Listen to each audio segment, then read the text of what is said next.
ಓಂ ಮಾತೃದೇವೋ ಭವ ನಿತ್ಯಭಕ್ತಿ ಕಾರ್ಯಕ್ರಮಕ್ಕೆ ಸುಸ್ವಾಗತವನ್ನು ಕೋರುತ್ತಾ ತಂದೆ ತಾಯಿಗಳು ಮಾಡಿದಂತಹ ಪುಣ್ಯ ಅಥವಾ ತಂದೆ ತಾಯಿಗಳು ಮಾಡಿದಂತಹ ಪಾಪ ಇವೆಲ್ಲವೂ ಕೂಡ ಮಕ್ಕಳಿಗೆ ಅನ್ವಯಿಸುತ್ತದೆ.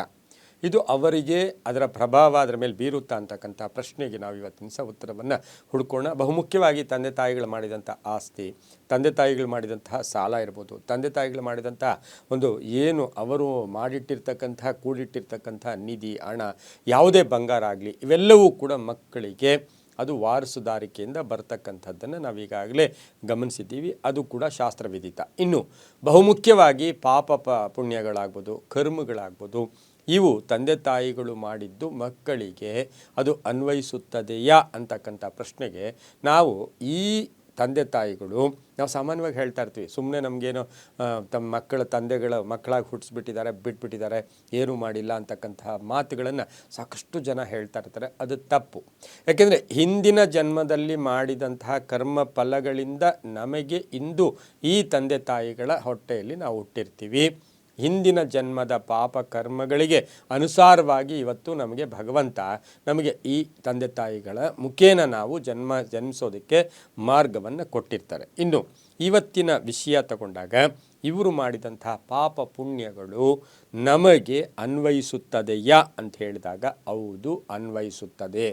ಹಾಗಾಗಿನೇ ನಾವು ನಮ್ಮ ಮಕ್ಕಳಿಗೆ ಶುಭವಾಗಲಿ ಅಂತ ಅಥವಾ ನಾವು ಯಾವುದ್ಯಾವುದೋ ವಿಧವಾದ ಒಂದು ಜೀವನವನ್ನು ನಡೆಸಿ ಅದರ ಮುಖೇನ ಇವತ್ತು ಹಣಕಾಸು ಆಗ್ಬೋದು, ಆಸ್ತಿ ಆಗ್ಬೋದು, ಭೂಮಿ ಆಗ್ಬೋದು, ಅಥವಾ ಎಷ್ಟೋ ಜನ ಬಹಳ ದೊಡ್ಡ ಉನ್ನತ ಸ್ಥಾನದಲ್ಲಿರ್ತಕ್ಕಂಥವರು, ಎಷ್ಟೋ ಜನ ಅಧಿಕಾರಿಗಳನ್ನು ಪಡ್ಕೊಂಡಿರ್ತಕ್ಕಂಥವ್ರು, ನಾಯಕತ್ವ ಪಡ್ಕೊಂಡಿರ್ತಕ್ಕಂಥವ್ರು, ಅಂತಹವರೆಲ್ಲ ಏನು ಮಾಡ್ತಾರೆ ಅಂದರೆ ಸಿಕ್ಕ ಅವಕಾಶಗಳನ್ನು ಪರಿಪೂರ್ಣವಾಗಿ ಬಳಸ್ಕೊಂಡು ನಮಗೆ ಇವತ್ತು ಲೆಕ್ಕಕ್ಕಿಲ್ಲದಷ್ಟು ಆಸ್ತಿಯನ್ನು ಅಥವಾ ಎಲ್ಲೋ ಮಾಡಿಟ್ಟು ಹೋದಾಗ ನಾವು ಯೋಚನೆ ಮಾಡೋದು, ನಾವು ಕೊಟ್ಟಿರೋ ಆಸ್ತಿ ಅವರಿಗೆ ಕೊಡ್ತಾ ಇದ್ದೀವಿ ಅಂತ ನಾವು ಅಂದ್ಕೊಂಡಿದ್ದೀವಿ.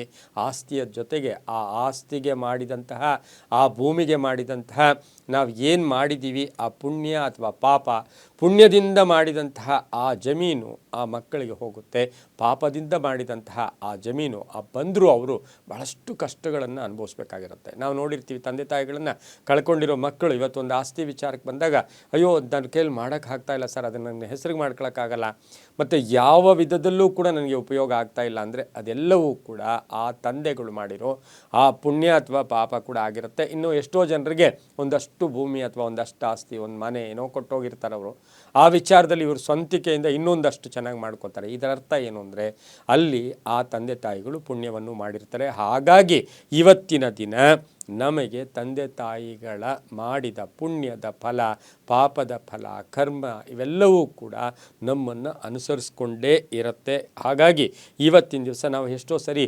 ಸ್ತ್ರೀಯರಿಗೆ ಏನಾದರೂ ನಾವು ಮೋಸ, ವಂಚನೆ ಅಥವಾ ಸ್ತ್ರೀ ವಿಚಾರದಲ್ಲಿ ನಾವು ಕೆಟ್ಟದಾಗಿ ನಡ್ಕೊಂಡಿದ್ದೆ ಆದರೆ, ಅಥವಾ ಆ ಸ್ತ್ರೀಗೆ ನೋವನ್ನು ಕೊಟ್ಟಿದ್ದೆ ಆದರೆ ಆ ಸ್ತ್ರೀ ಶಾಪ ಕೂಡ ಬರುತ್ತೆ.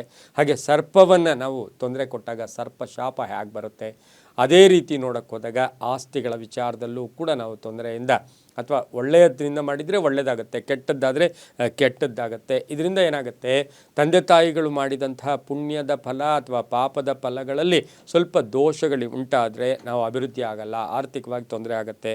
ಆಮೇಲೆ ಅಸಹಾಯಕರ ಮೇಲೆ ದೌರ್ಜನ್ಯ ಮಾಡಿರ್ತಕ್ಕಂಥದ್ದು ಅಥವಾ ಕಷ್ಟ ಎಲ್ಲೋ ಒಂದು ಕಡೆ ಅವರಿಗೆ ಮೋಸ ಮಾಡಿ ಕೆಲವು ವಿಚಾರಗಳಲ್ಲಿ ಇವರು ಜಯ ಗಳಿಸಿರ್ತಕ್ಕಂಥದ್ದು, ಇದೆಲ್ಲವನ್ನೂ ಗಮನಿಸಿ ನಾವು ನೋಡೋಕ್ಕೆ ಹೋದಾಗ, ಆಮೇಲೆ ಅಧರ್ಮದಿಂದ ನಡ್ಕೊಂಡಿರೋದು, ಅಧಿಕ ಬಡ್ಡಿಯನ್ನು ಪಡ್ಕೊಳ್ತಕ್ಕಂಥದ್ದು, ಹಾಗೆ ಅಶಕ್ತರ ಮೇಲೆ ದೌರ್ಜನ್ಯ ಮಾಡಿ ನಾವು ಆಸ್ತಿ ಅಥವಾ ಗಳಿಕೆ ಮಾಡ್ಕೊಳ್ಳೋದು, ಇವೆಲ್ಲವೂ ಕೂಡ ನಾಳೆ ನಮ್ಮ ಕುಟುಂಬ ವರ್ಗದ, ನಮ್ಮ ಮುಂದಿನ ಪೀಳಿಗೆಗೆ ಇದರ ಎಫೆಕ್ಟು ಕೂಡ ಆಗುತ್ತೆ. ಅದರಲ್ಲಿ ಇನ್ನೊಂದು ಗಟ್ಟಿಯಾದ ಮಾತನ್ನು ನಾವು ಇವತ್ತು ಹೇಳಲೇಬೇಕು.